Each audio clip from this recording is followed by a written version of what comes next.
1962ஆம் ஆண்டு சீனா இந்தியா மீது போர் தொடுத்தது.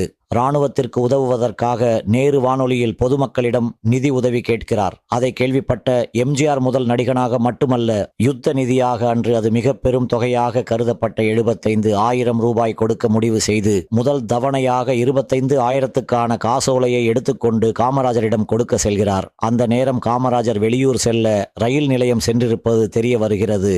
எம்ஜிஆர் நேராக ரயில் நிலையம் சென்று காசோலையை காமராஜரிடம் ஒப்படைக்கிறார். மிகவும் சந்தோஷம் அடைந்த காமராஜர் எம்ஜிஆர் நன்கொடை கொடுத்த விஷயம் மக்களுக்கு தெரிந்தால் அவர்களும் தாராளமாக நிதி கொடுக்க முன் வருவார்கள் என்ற நல்லெண்ணத்தில் செய்தித்தாளுக்கு தகவல் கொடுக்க சொல்கிறார்.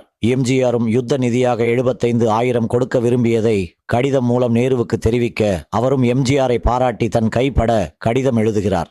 நிருபர் ஒருவர் காமராஜரிடம் எம்ஜிஆர் விளம்பரத்துக்காக தானே நன்கொடை கொடுத்தார் என கேட்க காமராஜருக்கு கோபம் வந்து எம்ஜிஆரை கிண்டல்